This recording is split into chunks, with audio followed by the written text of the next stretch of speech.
Welcome back, one and all, to the AOR Pro Mazda Championship. It's round 5, and we're in Belgium at Spa for one of the most legendary circuits in the world. My name is Justin, and I'm joined once again by Andre. Yep, good evening everybody. Hope you guys are having a great week, and I'm very, very excited for this Belgian Grand Prix. Given the nature of the cars, the size of the track, it should provide some fantastic action. Yeah, one of the best tracks on the calendar, if you're asking my opinion. A 24-lap race awaits the drivers as we approach the midpoint of the season, and the championship is really starting to develop nicely. Last time out at Donington, Kerry Nolden took pole position, his first victory of the season, and also fastest lap, winning by nearly 19 seconds ahead of Nukkarainen and Phil Reed. Housen is still leading the championship with 84 points and is followed closely by both Nukkarainen and Reed, while Kerry moved into 6th position now with 58 points thanks to the 31 points he scored in round 4. Enough about last race though, let's find out how this grid shaped up this weekend with the side-by-side qualifying report.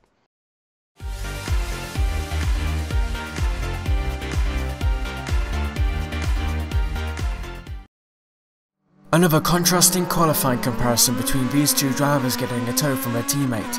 On board with Gino Vandenbroek for Avid Chronic Racing and Kerry Nolden for Team AOR in this qualifying comparison without commentary.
So for the second race running, Nolden takes pole by just over 300ths of a second with Alatalo alongside him.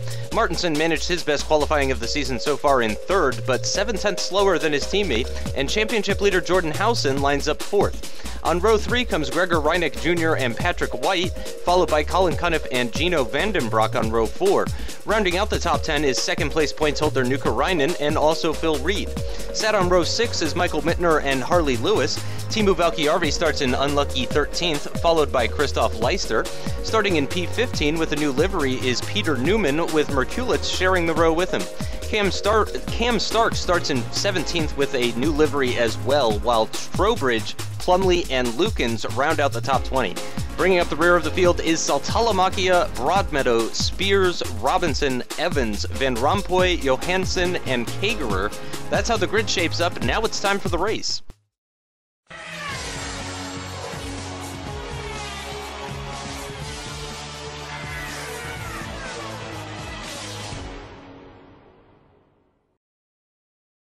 Round 5 of the AOR Pro Mazda Championship starts right now. Kerry Nolden is on pole for the second race, running with Riku Alatalo starting alongside him. As the only driver without a slipstream, Kerry could struggle down the Kemmel Straight on this opening lap. The engines are revving and the lights are green, and they're away, heading down towards La Source. Everybody jockeying for a position. It looks like Colin Cuniff there going to make it 3 wide into La Source with Gino Vandenbroek and one of the Carbon Racing cars. I'm not sure who that was exactly. It looks like everybody's pretty much safely through. There's a little bit of contact in the background there. I'm not sure what happened there. And having a look at Vandenbroek. Oh, and there's been a huge incident there. That's Nuka Reinen of the Nuclear Racing Team, actually. Oh no, and there's been further contact. It looks like all 3 of the ACR cars were involved in that incident. All 3 of them. Valkyarvi, Trowbridge, and Vandenbroek. We're back on board with the leaders right now, and much to my surprise, Kerry has held on to that first place position, although unfortunately for Martinson, he has lost out on his 3rd place starting position. I do believe his best starting position of the season so far. He's lost out to our championship leader Housen here, and really that's the only major change at the front here, Dre, is with Martinson losing 3rd. Yeah, I'm expecting some of the midfield to come up through as well because of the hellacious Turn 1 incident there. A lot of cars involved in that. Very unfortunate for ACR, losing all 3 of their runners at once there. Peter Newman, I think that was as well, in the new black and orange car, having a multiple set of barrel rolls as well after contact as well. That was rather spectacular, but hopefully it will settle down soon and the action will really get underway in terms of passing rather than in one big crash. My goodness. Yep, yeah, that was pretty surprising. I do believe that's probably the biggest incident we've seen so far in this league's history. This short history so far, of course, only the 5th race, but that might be the worst one so far. As it looks like Cuniff is having a look-see on Martinson here. Is that Cuniff? I believe it is. Martinson's got the inside line for Blanchimont, but he's not going to have the inside line for the bus stop chicane, so he's going to need to make ground here on Cuniff. But no, Cuniff flies by, as does that's Phil Reed as well, who got 2nd place last race. I'm sorry, 3rd place last time out in Donington, and Martinson loses a couple more positions on the opening lap. So Martinson down 3 positions from his 3rd place starting position down into 6th, and now he's coming under attack from Patrick White. Yep, Martinson's getting a little bit swamped here. He was unlucky on the Kemmel Straight off the Eau Rouge to lose out due to the slipstream. It is very powerful around here. These cars not the most powerful, but the draft alone apparently is worth something in the range of 6 to 7 miles an hour extra. So if you lose out or lose some drive on a corner, you could be very vulnerable. As you know, Spa is one of the biggest tracks. I think it might be the biggest track we go to on the calendar. So if you get caught up in a slipstream, it's very, very easy to lose a space or 2 if the field is close, like we're seeing right now on the initial opening laps. Yeah, and it looks like Kerry, though, he has not even, I don't even think, I'm not sure Alatalo's even gone alongside of Kerry, so as potentially Kerry running a lower downforce setup here, he may have anticipated that he was going to be either on the front, on pole position, or at the very least on the front row. Here's a replay of the, and this is the incident that we saw in the background right before the big incident started, and it looks like that's between Broadmeadow and Robinson, a little bit of contact between them, but go ahead and take us through this huge incident here, Dre. Yeah, this is huge. The nuclear cars there goes into the side of Gino Vandenbroek there, and then as a result, everyone's slowing down a little bit, and the next thing you know, Peter Newman is upside down and rolling over a couple of times. Here's the on-board shot here from I think that's the Nuka Reinen.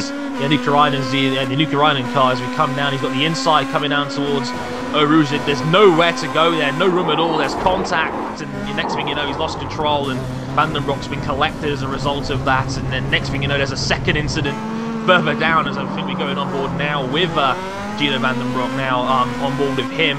He's on the outside here, coming down towards Eau Rouge now. And he's got a bird's eye view of the incident there. He sees Nuka Reinen spin, and there's absolutely nothing he can do about that at all. Just very unlucky to be caught out there, and that's the end of his race. And he gets to see what's going on in front of him. And then a huge crash there with Newman. I think we're on board with him now.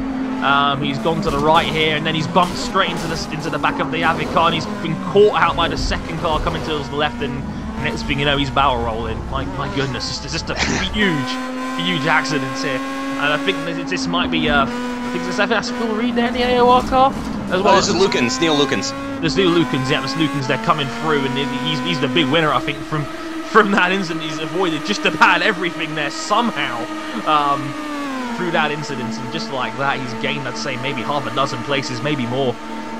Yeah, for sure. He definitely profited big time as a result of that. So, I mean, he may even be in the top 10 at this point, possibly, or possibly just outside it. But we're back on with the live racing here. We're on lap 3 now, end of the Campbell Straight into Lacombe, and coming out of Lacombe now, having a look at Cunniff, and still having a look as well at Carey, still holding off Alatalo right now. Really doesn't seem much that Alatalo can do. Maybe staying behind, maybe lifting on the straights, as we've seen the nuclear racing guys do in past races. He may be perfectly content to let Carey lead this race for all he cares, because obviously there is a lot of racing still to go. Over 21 laps still remaining in this race. Very nice shot here on the bumper cam coming out of Pouan there. Very high speed corner, obviously. Pouan, fantastic corner downhill. And as we see, we can see Patrick White just in the background there. And I believe that's who we're on board with now as we're coming through turns 13, 14, and 15 before Curve Paul Frere, and then onto the back straight towards Blanchimont. And if I'm not mistaken, I believe that's Jordan Howson up ahead of us in that yellow livery. It's a little bit more of a challenge to see which car it is when you're at this level. But coming through Blanchimont now, doesn't sound like there was any sort of lift. That sounded like it was flat out.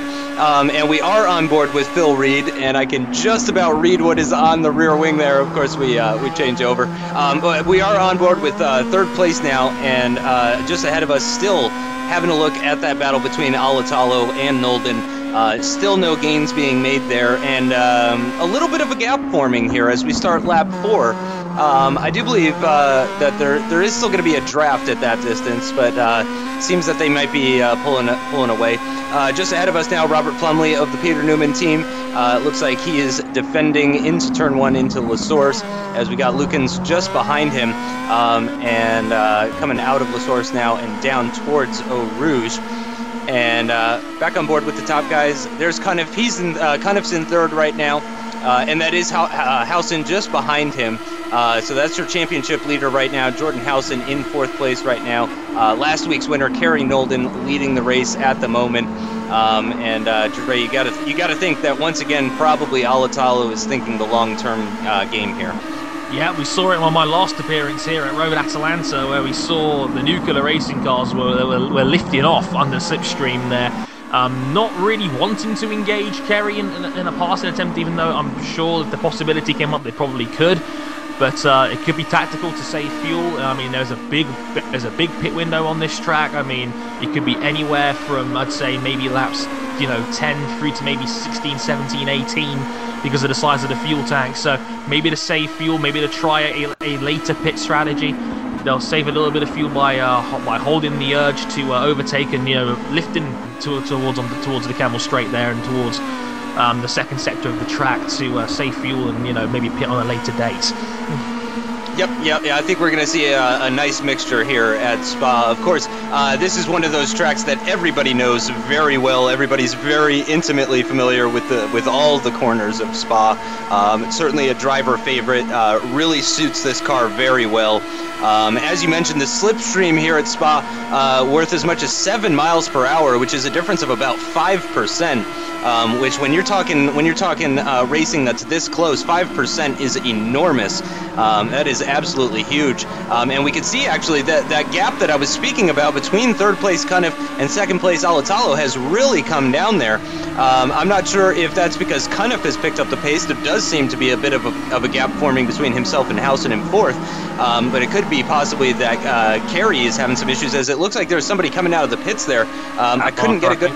Yeah, I'm not sure if that was Peter Newman or if that was somebody else. I had a tough time seeing them, but that does mean that Kerry is going to get a slipstream for the first time. I think that's actually Alexander Van Rompuy So that means Kerry's going to get a little bit of a tow, which I'm sure he's very excited about. First time he's getting a tow so far this race, and he does get a tow. And here we have kind of having a look at the inside on Alatalo, possibly even Kerry, but no, Kerry breaks very, very late. Alatalo defends around the outside, gets the inside line for the next part of Lacombe there, and defends that position from Cunniff. So Cunniff, though, very early here in the race, already sort of stating his intentions that, you know, he's not just going to be satisfied with a podium. He's looking for one of the 2 top spots. Yeah, kind of not following the Nukuda Racing game plan. I know there are cars short at the moment, but they're not following the game plan, maybe saving fuel. He wants to be aggressive. He wants that track position. Looks like he's going to try and make a play for second if possible, like what we just saw just then as well. So yeah, the leading pack of 3 is quickly becoming a pack of 5 now, very line astern as we come towards the back straight on this lap 5 of 24. So it's definitely getting closer again. Kind of here looking for moves here and there. Maybe not so much on Riku, but if Riku decides to keep coasting, he's going to make himself for that a little bit more vulnerable to an attack from Cunniff in third. And it certainly seems like Kerry has picked up the pace a little bit as he's extended his gap a little bit in that middle sector through the twisty bits of the track. Obviously, the beginning of the lap has a very nice long straightaway. The end of the lap has a very nice long straight as well.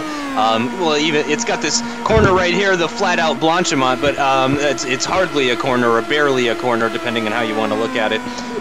For these guys, as they're even in the slipstream, just going flat out, kind of running a little deep into the bus stop chicane there. That's going to put him under attack from Jordan Howson.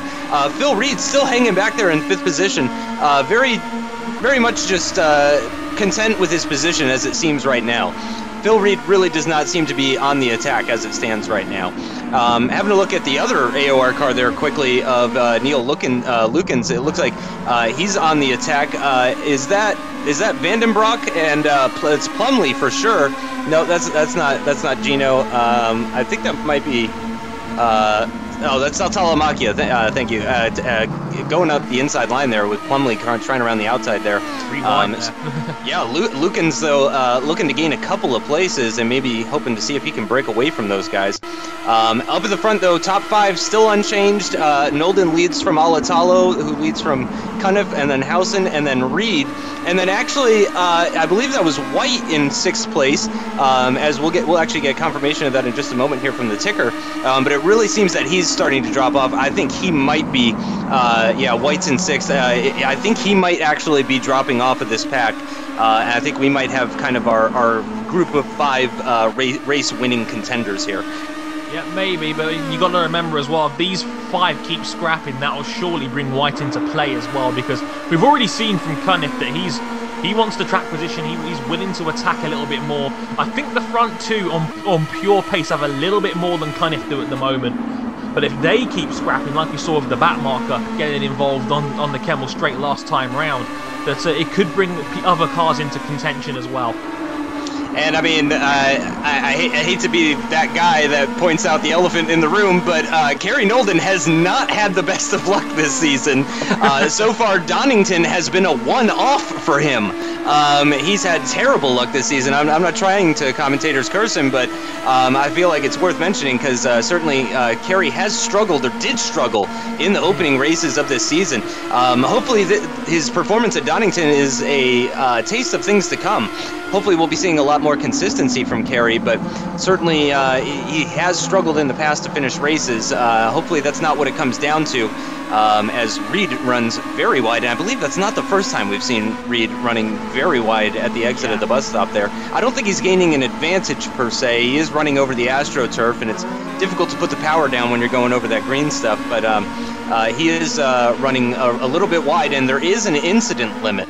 There's a limit of 17 incident points that you can have in a single race. If you exceed 17 incidents, then you will get black flag or disqualified, whichever flag that is.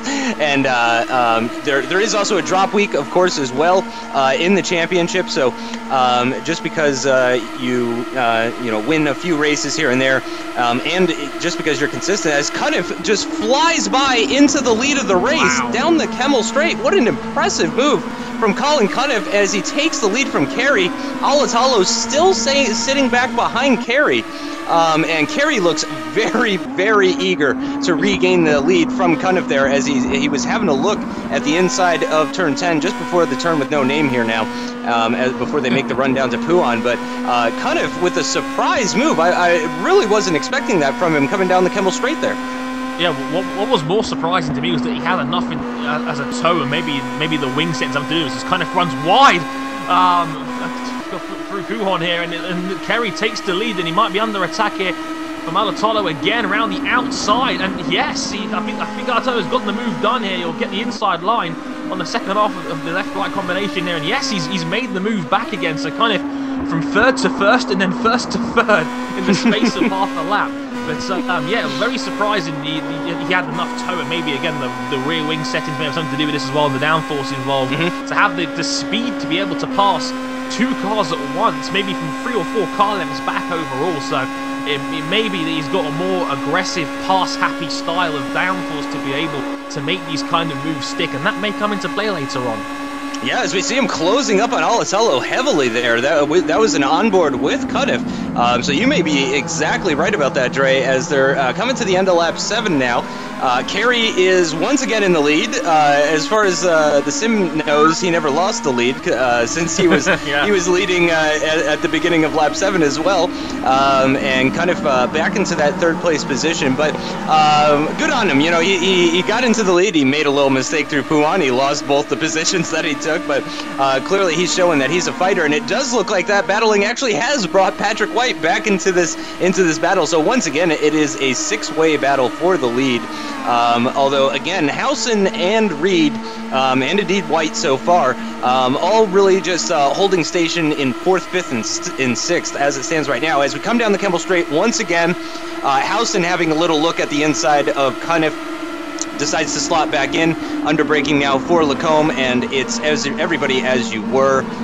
No position changes on this particular occasion, as Cuniff has a very different line at the exit of Lacombe there versus everybody else. I'm not sure that was intentional, though, as he does seem to have lost out a little bit to Alatalo ever so slightly through that corner. Phil Reed as well, running a little bit wide, coming under attack from Patrick White, but no, isn't able to get through at the curve with no name there. Very high speed left-hander there, especially for these guys. It's a very short run between turns 10 and 11, so you really don't have much time to try and pull alongside anybody. But it does look like Howson here may be getting ready to pounce. It certainly looks like he is closed right up on the back of Cuniff here, and we might be seeing a move on the back straight into the bus stop chicane possibly.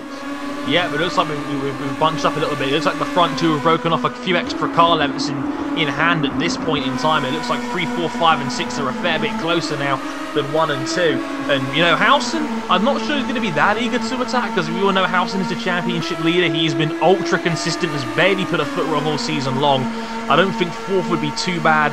I think he's going to be aware of the imminent threat of Kerry with the momentum he's got at the moment, where he's obviously won the last round in Donington, is leading in this one, and you know, maybe Donington is a true reflection on Kerry's pace this season and at the moment. But as you can see, Patrick White having an attack here. Oh, very close there to Phil Reed's car. Did he make the move stick? We'll see it on the exit now. Patrick White's gone for the switchback as we start lap 9 on the very short space, the short run time now between this and turn 1. It looks like Reed's going to be able to hang on to the position as we go through turn 1 now, the source, and go down towards the hill and Eau Rouge again. So White looking very eager here to try and get into the top 5. Yeah, it looks like we're having some change, because Howson certainly seems to be going on the offensive. White seems to be going on the offensive. Alatalo, wow, is there actually side-by-side through Eau Rouge for a moment there, it looked like. I don't think that lasted for very long, but it certainly looked like they were entering Eau Rouge side-by-side. Reed is still ahead, and oh no. He's made a mistake, I think, Reed. He's pulled out of the slipstream to defend to the right-hand side. I think that's going to give White enough of speed. He's going to do it around the outside. It's going to give him the inside, and he's done it. Yeah, I think Reed made a huge mistake there, pulling to the right to try and defend, because that took him out of the slipstream from Jordan Howson, and I think that's what gave White the extra speed down the straight to actually overtake him. So Reed down into 6th place, White up into 5th, kind of coming coming under attack from Housen.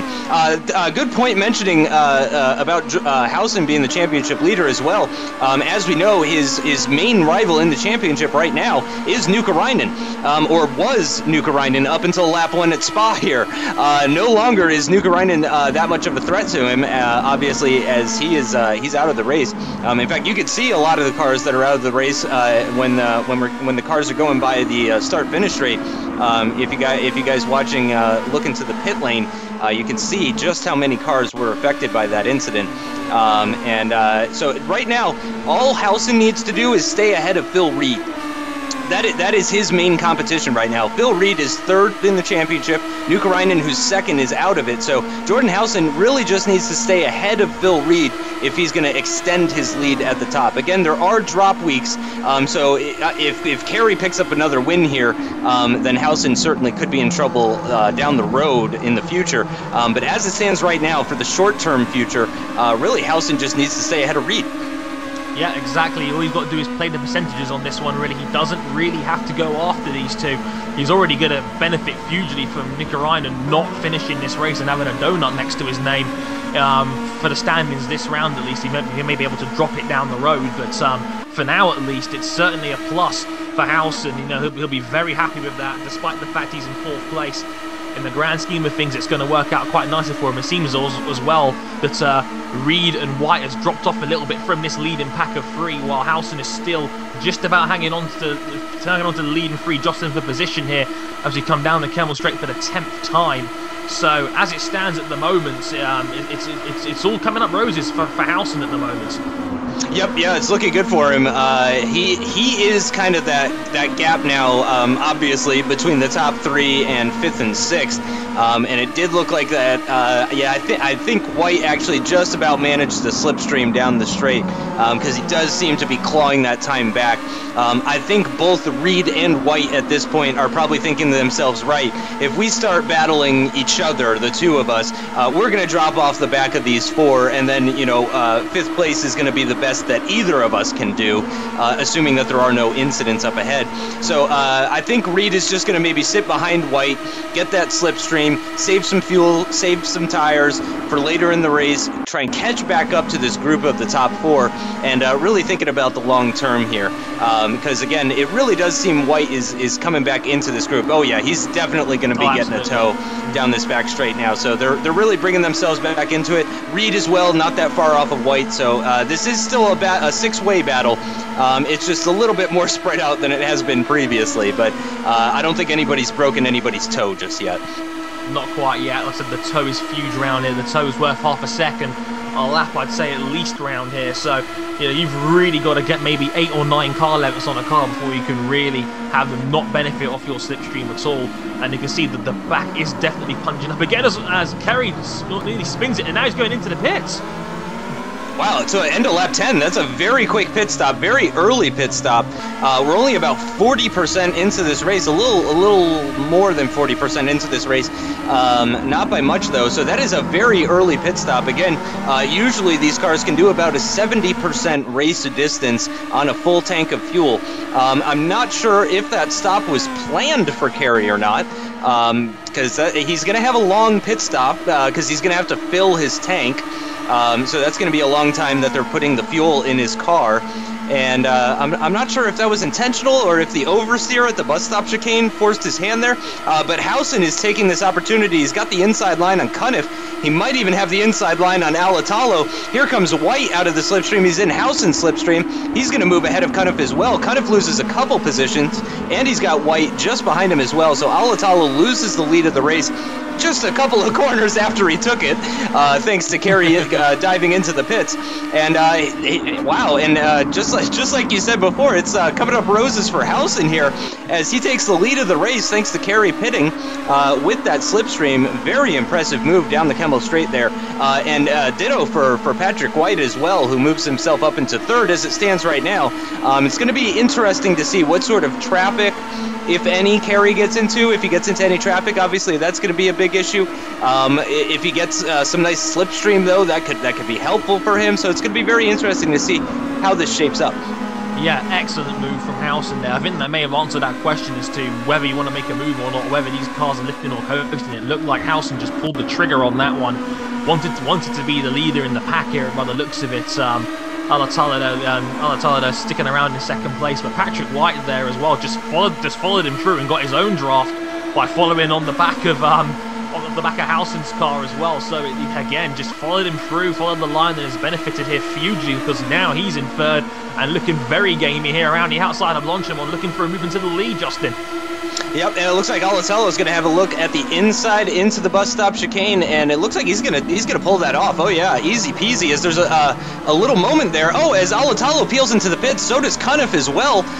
It looked like there was a little bit of oversteer there for Patrick White. I'm not sure if he got oversteer because of the curbing. I'm not sure exactly what caused that. So and there's those cars in the pits that I was talking about. Those are all the retirees from lap 1, as Jordan Howson comes on to start lap 12, coming down after La Source towards Eau Rouge in first place as it stands right now. Again, it's going to be interesting to see how Cunniff, Alatalo, and Nolden factor back into this race later on.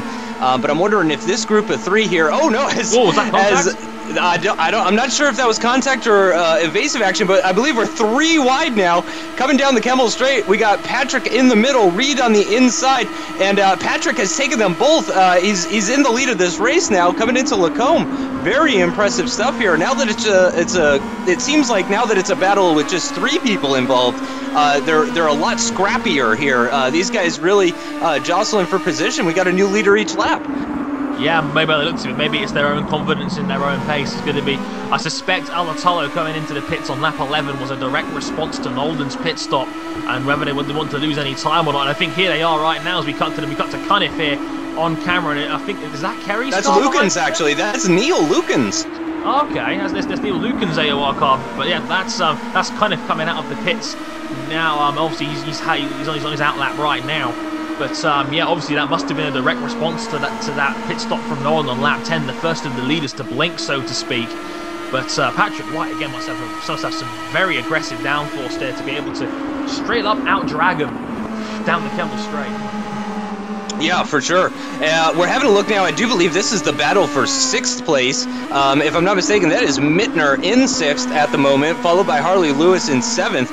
We got Martinson in 8th, and I believe that's Gregor Reineck Jr. in 9th. So this is 6th, 7th, 8th, and 9th, if I'm not mistaken. Again, this is the pit stop phase, so it's getting a little bit difficult to tell who is where at some points. But there's no questioning who is leading this race right now. Patrick White still in the lead of the race, as we saw him braking for the bus stop chicane. Harley Lewis in the slipstream of Mittner, with Martinson as well getting a nice tow. Back on board with Patrick White, who is still leading this race, starting lap 13 now. And these guys, this current top 3, they may have a real advantage. I'm not sure if Kerry meant to pit in the first place. It seemed like he got oversteer and maybe was even just thrown into the pit lane and said, heck, I'll just pit now. And if Alatalo was pitting in response to what was essentially a mistake, then that certainly could be a mistake as well. Yeah. So we could see some possible changes at the front. It's possible that we could see Kerry, Alatalo, and Cunniff all in the bottom half of that top 6 once they come out of the pits. But again, we're having a look at this current battle with Mittner in the lead of it, Lewis just behind him, and it looks like Martinson's having to look up the inside into Lacombe. Lewis hangs it around the outside though, gets the inside line for the next corner, and he's going to hang on to that position. Martinson though coming under attack now from Gregor Reineck Jr. And coming into the very long downhill turn 10, very very difficult corner, hugging the inside nicely though. And then the very high speed, probably just a little bit of a lift for these guys through the curve with no name, I would imagine. And it does look like Reineck Jr. here is at least thinking about having a look at Martinson. Yeah, it's like he's a lot closer than what he was last time around. There's a little bit of a gap there, and Martinson can't tow quite as much as he probably would have liked. So Reineck Jr. now looking very, very gamey here. Wants to make a move as soon as possible by the looks of it. Yeah, in fact, I thought he was going to be making a move coming out of Puan there. He was getting very, very close. He's sticking with him very nicely there. He might be trying to move into the bus stop chicane. Patrick White, though, has pulled out a little bit of a gap to Housen, as far as I could tell. Possibly a mistake from Housen, which has put Reed right up onto the back of him. As we get these beautiful, beautiful shots of the cars going through the Belgium countryside. Just fantastic. Love this track. Love every minute of it. It's a pleasure to drive. It's Absolutely. a pleasure to watch. Pleasure to commentate. And we got Housen into the pits, end of lap 13. Housen going into the pits for his compulsory stop for fuel and most likely tires as well. So what was a battle of 6 is now a battle of 2. Only Reed and I'm completely blanking. Patrick White as well, yeah. Yeah, Reed and White, yeah. So they're the ones that are left. I'd imagine that at this point they probably just want to kind of slipstream each other. Possibly stay behind intentionally. This is really where we get into the strategy part of the race. You know, the opening stages of these races, these guys are flat out. Every lap is a qualifying lap. But once we start getting into the middle stages of these races with the Star Mazda, it really becomes about strategy. As holy cow, getting quite a run is Harley Lewis on is it Mittner? Yeah, it's Mittner. And he just breezes by him and just takes that position with really not much trouble at all. I'm not sure if Mittner struggled through Eau Rouge there, but Harley Lewis took that position pretty easily. Yeah, very, very fast. Slipstream there. You didn't even need the camel straight to really pass him either. That was done about 100 meters after the straight started, let alone the rest of it. So yeah, may have been a mistake coming out of Eau Rouge.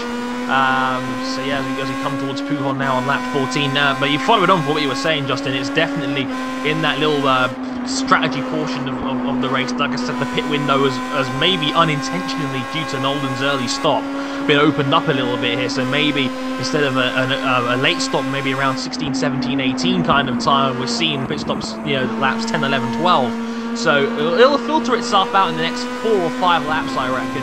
But in the meantime, we'll definitely see how it shakes out.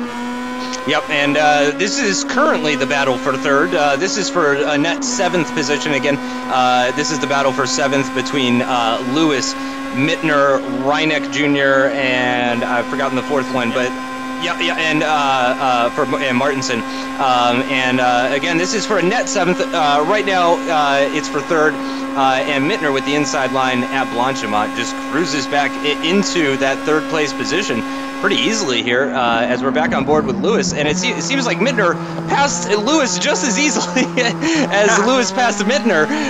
So I was just thinking how strong Lewis was looking there, and then Mittner just does the exact same thing. And that was definitely a lift from Alatalo that we just heard as we were on board for a second there with Alatalo. Very obvious lift. And if I'm not mistaken, I think, is this kind of just ahead of us? I believe that is kind of just ahead of us, going through the bus stop chicane, and it is indeed Colin Cuniff. We're on board right now with Saltalamacchia, and heading towards La Source. And is that Nolden just behind him, or no? That should be Neil Lukens still. They're still locked. He's still locked in that battle with Saltalamacchia.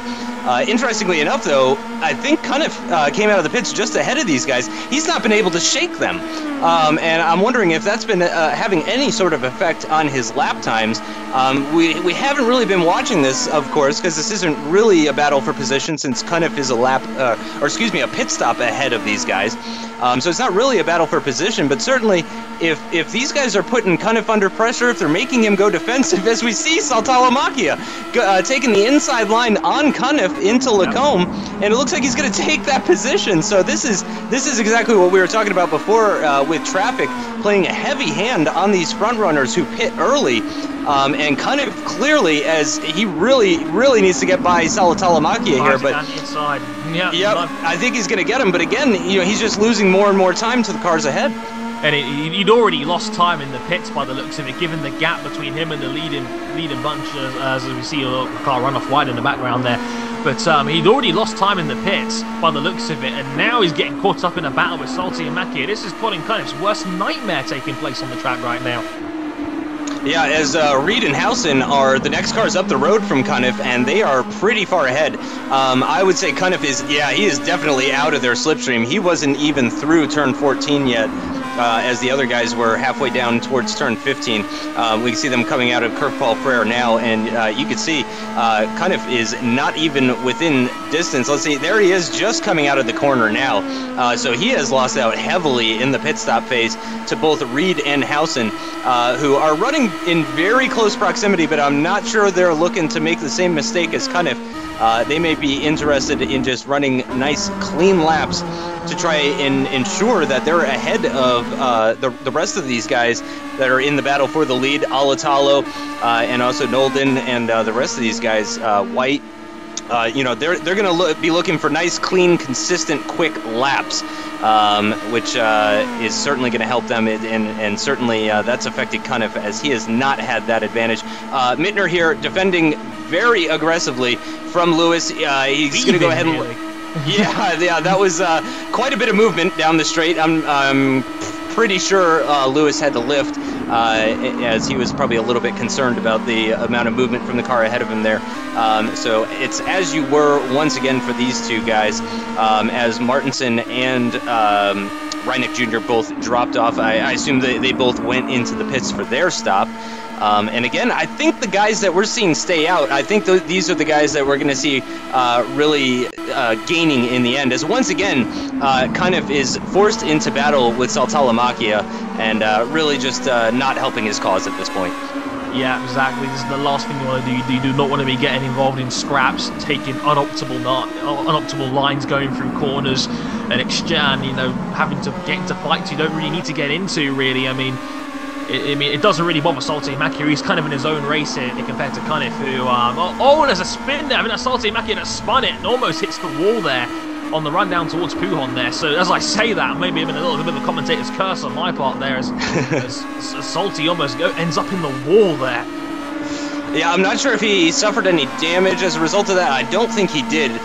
He certainly lost out on that battle with Cunniff, I guess, which again wasn't really well and truly for a position, as Saltalamacchia still left to pit. But unfortunately, yeah, that's going to lose him lots of time, and he's going to filter out a little bit lower down than he might have expected earlier in the race. So this is once again the battle between Martinson and Reineck. They've already pitted, so they were involved in that battle with Mittner earlier in the race, but the two of them pit together or around the same time, and they are once again locked into battle. Martinson currently leading ahead of Reineck Jr., though, as it stands right now, coming through towards the end of the lap now, lap 17. We're getting towards the end of the pit stop window, so things are going to shape up as far as the end of the race is concerned. We're going to be able to see that a little bit better as Saltalamacchia does finally jump into the pits for his one and only stop at the end of lap 17, or I'm sure he hopes it'll be his one and only stop. And Martinson still leading ahead of Reineck Jr., and his teammate as well, Kerry Nolden, still leading ahead of Alatalo. Yep, so the race should settle down. We'll get a true landscape now of how the field is shaking up at this point. But it definitely looks as if Nolden and Altalo have benefited the most from the pit stop window, and they seem to be now in a one-on-one fight for the win.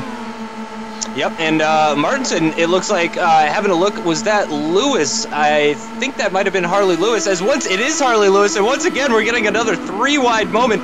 Lewis on the inside, he's lost out, though. It looks like Reineck Jr. has taken both of them. Harley's got the inside line on Martinson. If Martinson can hang it around the outside, he'll get the inside line. They're still side-by-side coming out of the corner, and it looks like Harley Lewis is going to take it for now. Martinson would have gotten a little bit better of an exit with the line that he took coming out of Lacombe, though, but unfortunately it is not enough to pull him alongside Lewis, and so he's going to have to slot in third in this battle. And of course Lewis is going to have to get the hammer down if he's going to keep in touch with Reineck Jr. up ahead. Yeah, I mean, it looks like Martinson lost out there in the middle of that scrap on the Camel Straight, and then the subsequent chicane afterwards. I think Martinson definitely yielded the position through the chicane there. Props to Martinson, one of the fairest guys on the circuit, and was very generous, and maybe a little bit too generous nearly in the space he gave through the chicane, because it seemed like he had the line there to hang on there, but it looks like he's lost out in the middle of this scrap between him, Mittner, and Reineck Jr. But they're still line astern. They still have showing decent pace. They all look about the same to me. So maybe we'll see some more free wide moments and some heart-raising action here later on. Yeah, with 7 laps remaining, there's plenty of time for these three to get locked into battle once again. I'm not sure what's going on with Mittner. If he hasn't pit already, he's got to be pitting soon here. There's really not much to this race. I do believe Christoph Leister's still out. I'm not sure if he has pit yet, but it sounds like it sounds like pits as we speak, Justin. Exactly. Yeah, you could actually see, you could hear some engines with the camera position just above the pit lane there. So I wonder if we're going to be seeing a 4th member to join this battle. Is that Mittner just ahead? Coming out of the pits, I do believe that was Mittner. I'm not sure if he's gotten quite a good exit towards Eau Rouge versus taking the actual. Yeah, he seems to have the gap. Martinson is all over the back of Reineck, and he's going to be looking to go side by side with him. And yeah, I think Mittner may even have this group of 3 out of his toe. Just about. It's gonna be very marginal for sure. But Reineck defending the inside line from Martinson. It's all about who can break later here. It looks like Martinson breaks later, and he takes the line and takes the position. Very impressive move from Martinson there. Moves himself back up into that position, and can now focus on Lewis up ahead. Doesn't want to let him get too far out of touch. But again, just as I mentioned before, you really want to pick your battles here in this race, because if these guys battle too much, then Mittner is definitely going to pull away, and none of them are going to have a shot at Mittner. Indeed. I mean, the smart call here is to battle as little as humanly possible, really, if you want the ultimate position you can get in the long run here. So the more you scrap, the less chance of that happening, the more time you eventually lose to a car in front, like in the case of Mittner, who's probably 2 or 3 seconds down the road now after his pit stop. Yeah, I think Mittner made the right call. I think the guys that stayed out longer made the right call. It seems to have been the right choice. It's a shorter pit stop. It's less fuel to put into the car. You've got fresher tires as well for the end of the stint. So even if Mittner did come under attack from the cars behind him, he's got the tires to defend the position. He's got the tires to attack once again and take the position back if he needs to.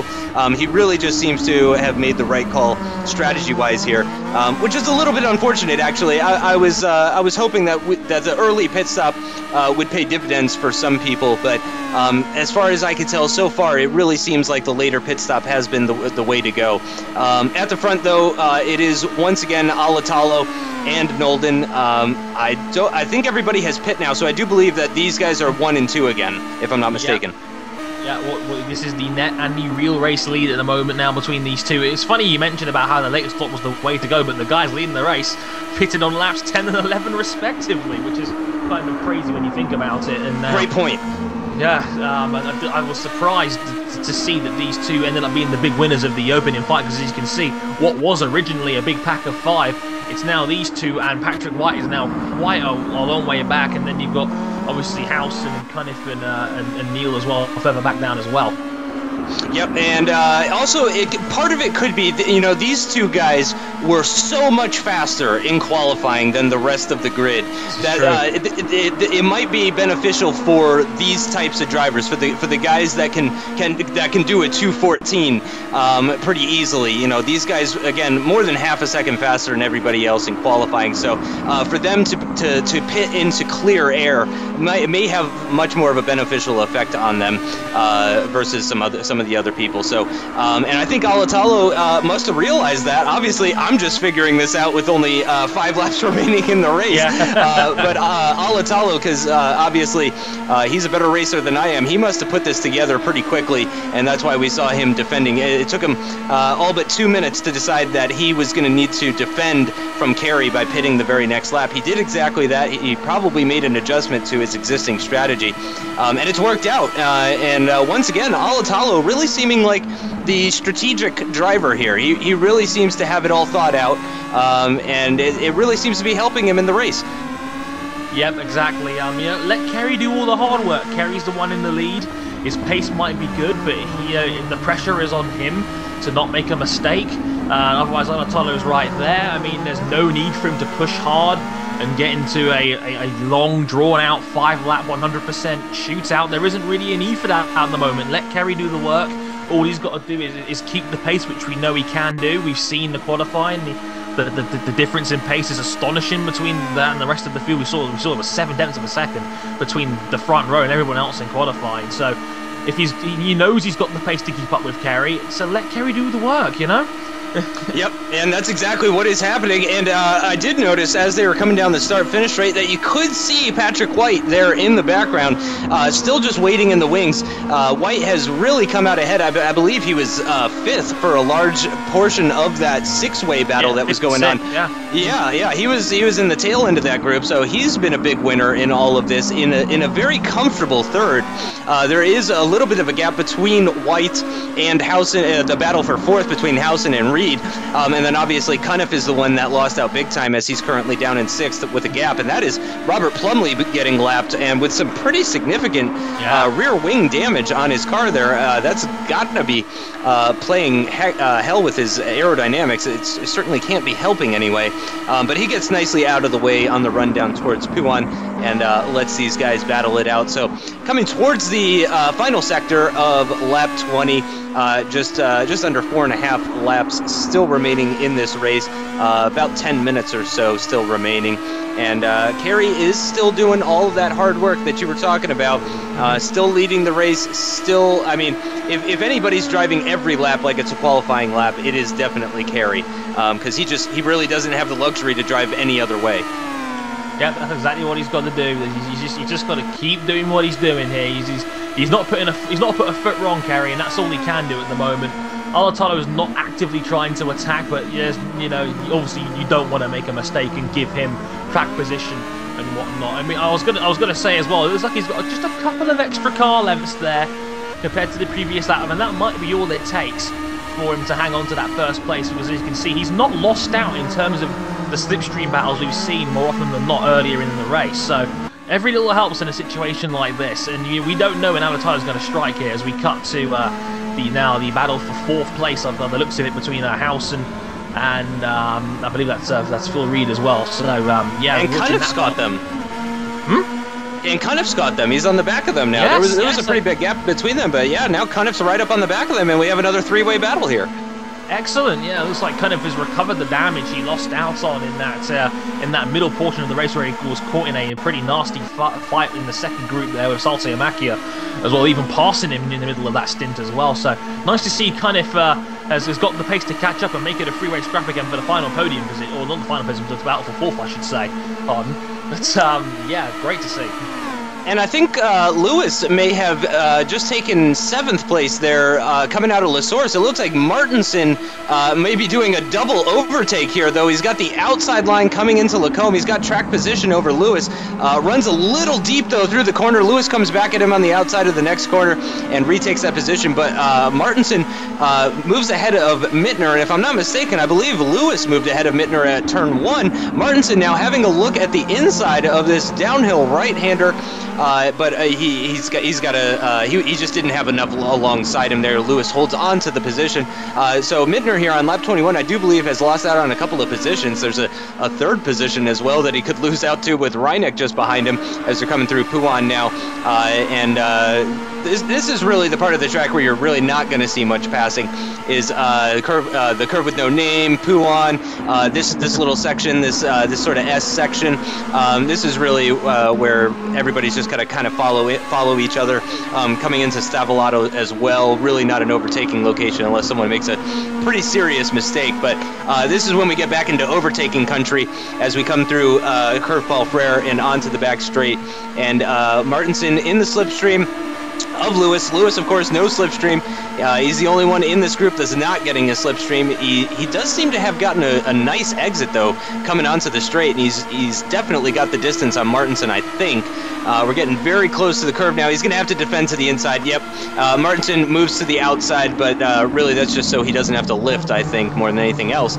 And Mittner as well defending from Reineck there, still hanging on to that position. But Lewis, as it stands right now, in 7th with Martinson in 8th. Yeah, well, to say, Spa is providing some tremendous action so far today. I mean, it's produced some great pack racing, and We've maybe not seen quite as many passes due to the tactical nature of Spa and obviously the power of the draft and whatnot, but it certainly kept groups of cars close together, and as a result we've had some great action up and down the top 10 all race long.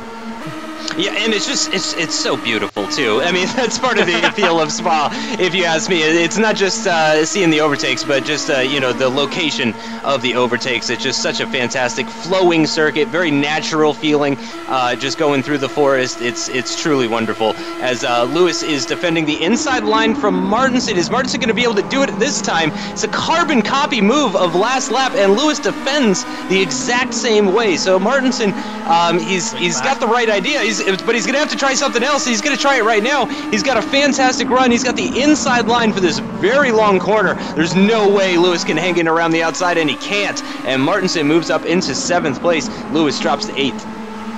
Lewis trying the Fernando Alonso line there around the outside. Trying to take the long way around in an attempt to defend there, but couldn't quite make it stick this time around. But yes, that's a great awareness for Martinson to use the outside of the line and just switch back there down the hill. Was an excellent pass from Martinson. Arguably the best of the race I've seen so far. Yeah, that was fantastic. That's certainly up there for sure. As we saw Mittner go a little bit wide through Pouan, but actually he didn't lose out anything as a result of that. We're back at the front. Just a couple of laps remaining here. Kerry still defending first place from Riku Alatalo, and coming through the bus stop chicane and down towards the start-finish line. And we're going to start the penultimate lap of the race. Only 2 laps remaining for Riku Alatalo here. He's got several passing locations available to him. I'm not sure he's going to make the move on the penultimate lap, though, because then he's just going to be coming under attack on the final lap. So looking into my crystal ball here, I foresee Riku Alatalo doing a little bit more lifting here on lap 23. And on lap 24, I imagine we'll be seeing him go all out, full throttle, and we'll see these two guys going wheel to wheel for sure. Of course, Alatalo might prove me wrong here. We'll find out as they're coming down the Camel Straight. No, I think he lifted because yeah, you can actually see the distance increase between them. So I believe he lifted there.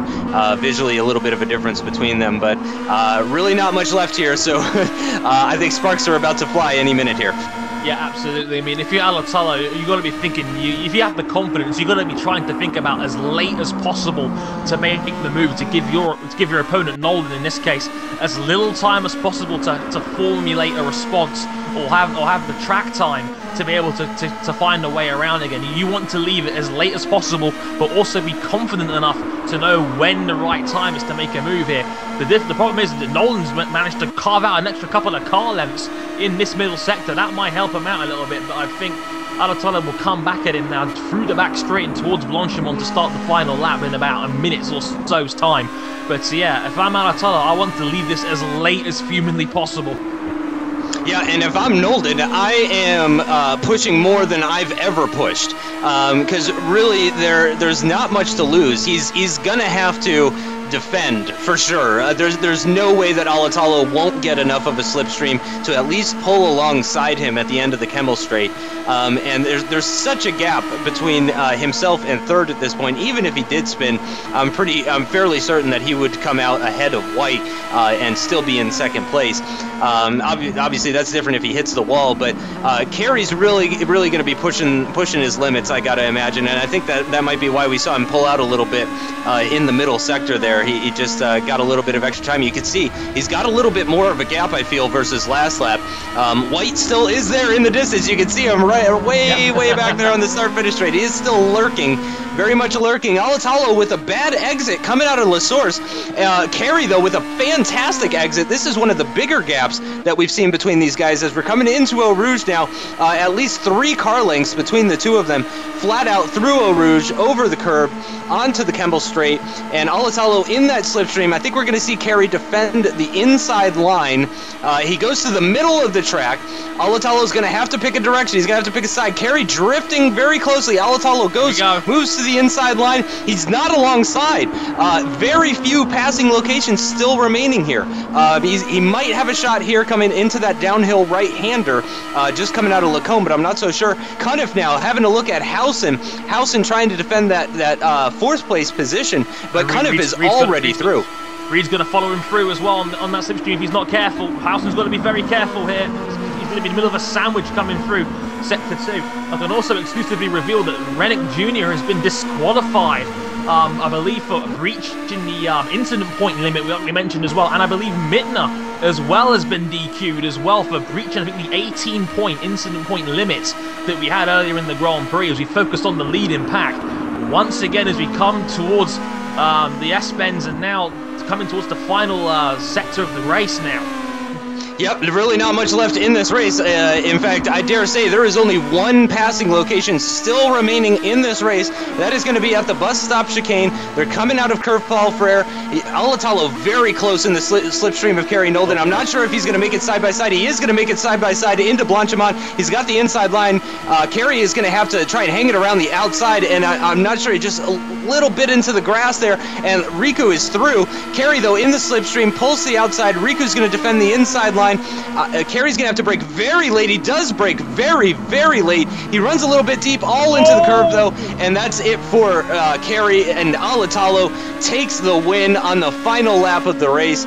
Thankfully though, we did get to see the battle come down to the very end as we see White cross the line for the final podium position. Very, very well deserved. Colin Cuniff in 4th position, defending the inside line from Howson and Phil Reed as well. Howson coming back at the inside line for the final corner. Cuniff is going to lose out on both positions in the final corner. Howson in 4th, Reed in 5th, Cuniff in 6th. What a battle for 4th place position in the end there. Really fantastic stuff. I'm also very curious about what happened in that battle for 7th place. As you mentioned, Reineck and Mittner both being disqualified there. So I'm not sure if Harley Lewis or if Martinson got 7th place. I am hearing Lewis got 7th place, Martinson in 8th. This is, I believe, if I'm not mistaken, that's Saltalamacchia. Yep, it sure is Saltalamacchia, and that's Kagerer, who we really haven't talked about yet in this race. Final lap of the race for them, obviously, as well. Saltalamacchia does have the position on the track, but of course he is not going to have the slipstream.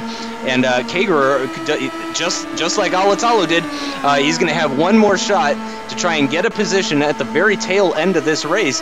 And let's see if Saltalamacchia can defend heading into the bus stop.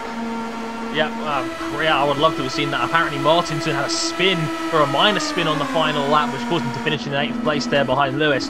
But can Saltalamacchia hang on through the final chicane? I think he can, barring a switchback attempt. There it is. Saltalamacchia's run a little bit wide. It's going to be a drag race to the finish line, and Saltalamacchia hangs on literally by a nose.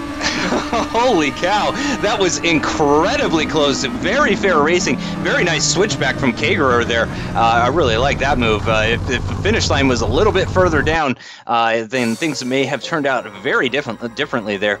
So here's the confirmation. Riku Alatalo, who did not get pole position, but does get the race win and the fastest lap with a 2-minute 14.836, just 0.6 of a second ahead of Kerry Nolden. A further 7 seconds back was Patrick White in that final podium position. Nice haul of points for those 3 guys. Our championship leader, or former championship leader, we'll see in a minute if he still is, Jordan Howson finishing the race in 4th. Another consistent race for him. Phil Reed in 5th, as we mentioned. Cuniff in 6th. Lewis in 7th. Martinson in 8th. And Leister in 9th. Lukens, I believe, with his first top 10 finish of the season. So yes, that is all 3 AOR drivers in the top 10 for this race. Very impressive from the AOR drivers. Great race for them. All 3 in the top 10, while ACR, nobody in the points. They were all in that first lap incident. Vittorio Saltalamacchia takes 11th place, as we saw just barely from Steve Kagerer, who gets 12th, followed by Daniel Evans, Frederick Johansson, Robert Plumley, Michael Mittner, and Gregor Reineck Jr. were qualified 16th and 17th, or disqualified in 16th and 17th, I should say, again, in the final laps of the race, as Andre mentioned, and they did not get any points for that, unfortunately. So Robert Plumley is the final person to score points 2 laps down. Obviously, a difficult race for him. I believe he was the one that had the heavy rear wing damage, yes, indeed, if I'm not mistaken. Yeah, so difficult race for him, but he stuck with it, and and he earned some very much needed points. I'm sure he's going to be happy with that versus, as we see here, an entire page of DNFs. Thankful to the turn 1 incident, but also thankfully didn't affect the racing today. Really fantastic stuff, even though we lost a lot of big names in that first lap incident, including all 3 ACR drivers, Valkyarvi, Vandenbroek, and also Trowbridge, all 3 of them getting taken out in that first lap incident. Very tough on them. But take us through the Drivers' Championship here, Andre. Yep, Jordan Howson still leads the championship with 103 points, but he's going to have to be a little bit more concerned now about Riku Alatalo, who, after picking up 31 points this weekend with the win, and fastest lap we didn't mention as well, he's just 9 points behind now at 94 points, 1 point ahead of Patrick White in third, but as you can see, the middle part of the table really closing in. Phil Reed with 90 points back there, and Nolden up into 5th place with 84 points. We're very glad he take the 2nd place in the Grand Scheme of things on this result. Nuka Ryanen in 6th place, but him missing Suzuka and now the DNF in Spa is not going to help his championship chances now, down in 6th place. Then there's a big gap back to 7th place team with Valkyarvi with 54 points as well. As we move on to page 2 now, we've got Andreas Mork there with 37 points, a point ahead of Domeno with 36. Gregor Reineck Jr. will be very, very frustrated with the disqualification result that we mentioned there as well, with 32 points. Cunniff there in 14th after picking up his top 5 result. We'll be very happy with that as well. We've got Wiseman there. Lukins in the top 10 is now up to 23 points, up to 16th in the championship now, ahead of Plumley, who gets 6 points there. We mentioned both despite the front wing damage. And then we've got Harley Lewis, Alexander Trowbridge there, the first of the ACR drivers who was sadly affected by that first lap incident there. And then we have Baxter there as well in 20th position with 19 points. Going on to the 3rd page now, as you can see, we have Robinson with 16 points. We have Salty Yamakia, who gets a nice little point haul to add to his total, now with 15 points. Daniel Evans with 14 points. Then we have Gino Vandenbroek. Hopefully he can get a clean finish in there again soon. Just 11 points at the moment. Alongside Broadmeadow, who was also affected by that lap 1 incident as well. Peter Newman, who was doing the barrel rolls we mentioned earlier, with 10 points. Then Kagera, Van Pomny, Johansson, and Winsper as well, rounding off the top 30 with 6 points. Yep, so obviously a lot of drivers in the championship, no small number of drivers, so obviously it's very close up and down the field, with just a couple of people still yet to score so far. Unfortunately, Cam Stark being one of those. I'm not sure if he was caught up in a lap 1 incident. Maybe we can get some information about Cam Stark, but he is one of the 2 drivers that still has not scored yet. In the team's championship, though, Nuclear Racing winning the championship currently with 175 points. Team AOR, though, taking home massive amounts of points here in Belgium. 159 points for them currently, 16 points behind Nuclear Racing. ACR obviously not scoring at all, so they're down 73 points behind Team AOR in 3rd. Carbon Racing in 4th with 59. Peter Newman in 5th with 48. Team YI Race in 6th with 32 points. And Mercurial Motorsports, that's a tough one. Thanks, guys, for making your team name extremely difficult to pronounce. Currently in 7th with 19 points. So that's it for the teams. Let's find out, Andre, if you could, with what's going on with the independents. Yep, in the independents, Howson leads the way with 140 points over Phil Reed of 118 in 2nd. Then there's a big gap back, another 40 points back to Christoph Leister with 78. Patrick White climbing up the board now with his podium finish, up into 4th with 64 points. Andreas Mork there with 55. Then we have Mittner with 50. Again, he'll be resenting that disqualification he had in the race today. The Menno with 44. Cunniff into the top 10 now with 39 points. Then we have Harley Lewis in 9th with 31. Alongside Daniel Evans also with 31 as they're to round off the top 10. Onto page 2 we have Robinson, then Reineck Jr. Broadmeadow again will be resenting the turn 1 incident we mentioned earlier with 19. Nigel Spears in 14th place with 15 points alongside Kagera. Van Rompney with 14 points. Lewis with 13 alongside Johansson in joint 17th. Then we have Merkulets in 12th place. Ryan Winsper with 11 points there in 20th position as well. wait for the page to turn around again before we can round off the rest of the independents on the board as well. But yeah, very close in the midfield positions there in the independents. Obviously, points being harder to come by and whatnot. But yeah, just Van Loosenard and the unfortunate Cam Stark, the only two drivers, like I mentioned earlier, yet to score a point. Yep, and they'll certainly be looking to score some points in Montreal next week. It's going to be the Circuit Gilles Villeneuve. Fantastic circuit. Really looking forward to this one. Obviously, some more slipstreaming opportunities await the drivers for this 36-lap race, 13 corners for a 2.7-mile circuit. Really fantastic classic F1 circuit. Really looking forward to that one, Dre. Yeah, absolutely. One of my favorite tracks in the world to go to. Going to be a very, very high speed, very opportunistic kind of track where passing is going to be, I think, fast and furious all race long. Yep, it should be a good one. Really looking forward to next week. So thank you, Andre, for joining me as always. Thank you to Fizzy and to Crekkan. It's been fantastic, and we'll see you next time, guys.